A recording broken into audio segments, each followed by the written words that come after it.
Welcome to a deeper dive where you, the viewers, are offered the opportunity to participate in the same work done by the guests on Iyanla FIX My Life.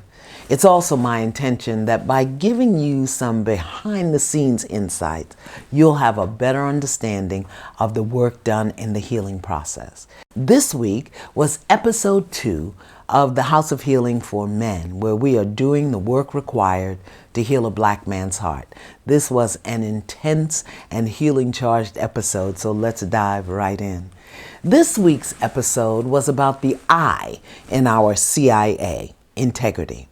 The way I define integrity for the men was that integrity means that what you think, what you feel, what you say, and what you do are all aligned with your personal values and who you say you are in the world. For this reason, honesty and truth-telling is the cornerstone of integrity. When you don't tell the truth, when you cannot hear the truth, or when you make up a truth in response to your desire to hide what you cannot face or accept about yourself, you will undermine your personal integrity. One of the most important lessons that the men learned was that truth can be subjective, and that while you may think and feel something is true, it may not be the entire truth. It's your perspective and your willingness to shift that makes it real for you. We all have deep-seated ideas and emotions that need to be revealed if they are to be healed. So denial of a new reality, it will impede your healing process. This was true for Mike Bass and his perception of what happened between him and the brothers and boys to men. And it was very true for Terrence, who believed that his only issue in life was the breakdown between him and his daughter, and that he and his wife had a healthy, loving, supportive relationship. Now, what you didn't see that's important for you to know and understand is the way that Terrence continuously presented intellectual arguments to defend his beliefs rather than surrendering to a new possibility and the process. He wasn't really open to a new or different perspective. Although you saw some of this in this episode, what made it to the final edits is only a small percentage of the way Terrence presented his resistance masked as intelligence, which is something that's very common for black men who believe that what they think is true and that it's being challenged, or when you challenge what they believe about them. While it's common for all people to do that, to hold that what they think and feel is true, when it happens for black men, the aggressiveness of their response and behavior is often perceived as dangerous. One of the labels that we gave the men early in our work together was dangerous, and they had absolutely no idea or understanding of why people feel this way about them. Now here's a note to file. Withholding information is a form of dishonesty. It's often referred to as lying by omission.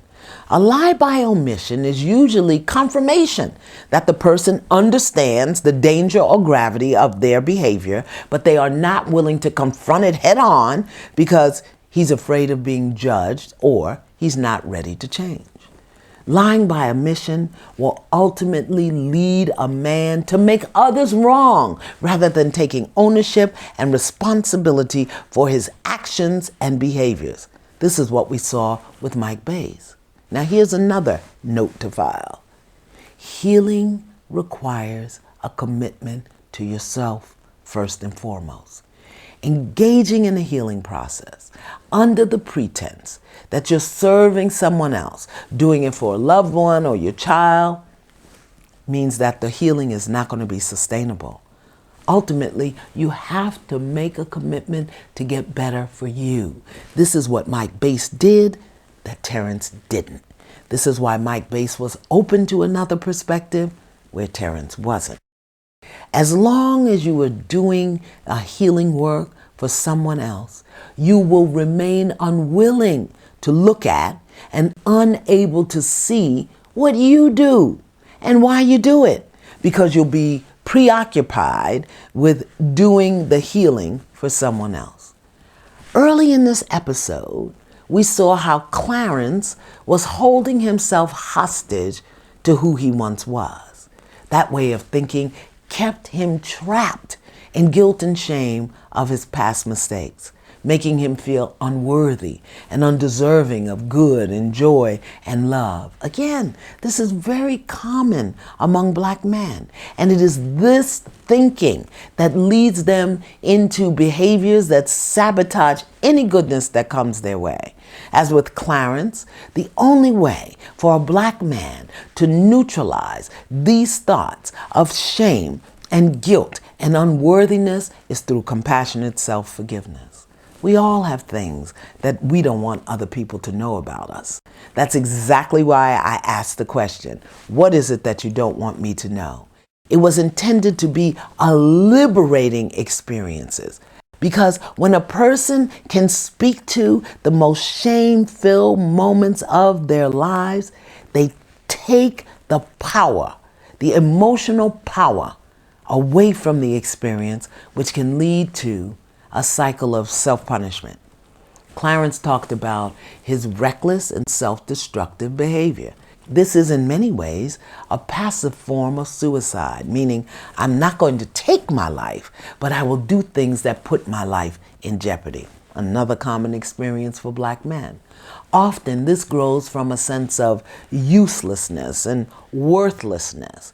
When a man believes he is not living up to his potential or his responsibilities, he may consciously or unconsciously resort to reckless, self-destructive, self-punishing behaviors. Again, living down to the labels that have been placed on him in an effort to hide or disown his unhealed emotions. Now let me say this again. While anyone of any race can and often does engage in the same kind of behavior in response to their unhealed wounds, when black men do it, it is seen and judged very differently. It becomes their identity and the foundation of social and political expectations. Something that you did not see in the show that I introduced to the men is what I call the 4 P's of healthy manhood. Provide, protect, perform, and please. And using this, Clarence and the other men were able to overcome their feelings of unworthiness and worthlessness. Here's the guidelines. See, a man wants to be able to provide for himself and those for whom he feels responsible. A man wants to protect himself and those he loves.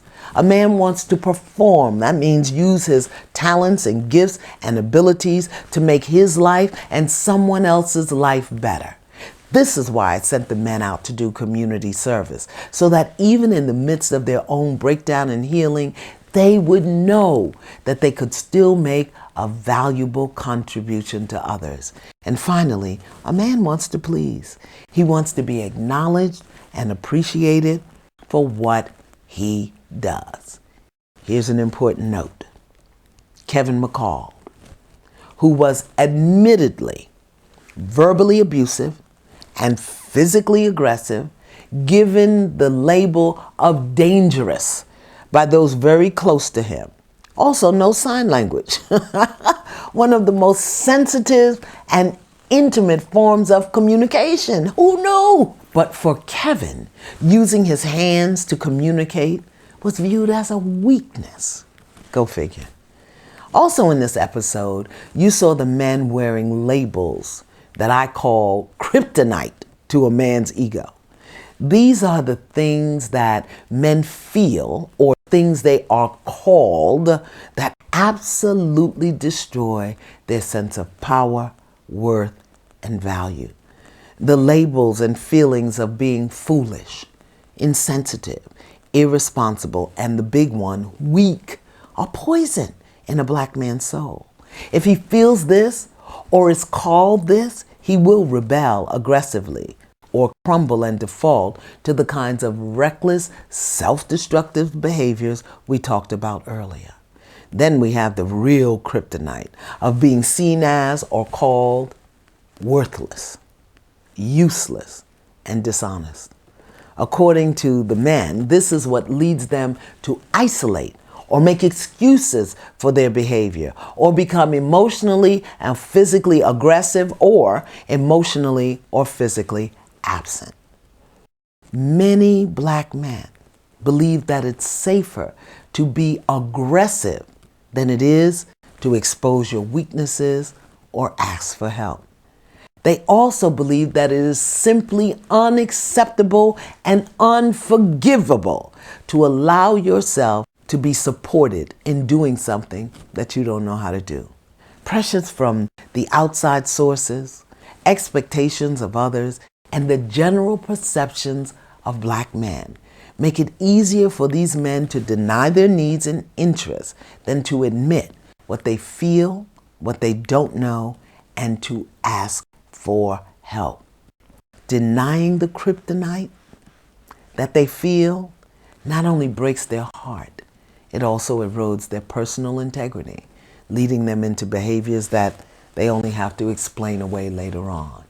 Now, I could go on and on about the lessons in this episode, but I cannot and I will not. What I will do is offer you some things to think about, whether or not you're a black man. Black men and tears. Tears are a powerful sign of emotional release that doesn't in any way indicate weakness. But what are your thoughts, feelings, and judgments about big black men who cry? And if you are a black man, what have you been taught about tears and crying? So I want to thank you for tuning in and invite you to join me for the next episode of The House of Healing, Healing a Black Man's Heart. Until next time, stay in peace and not pieces.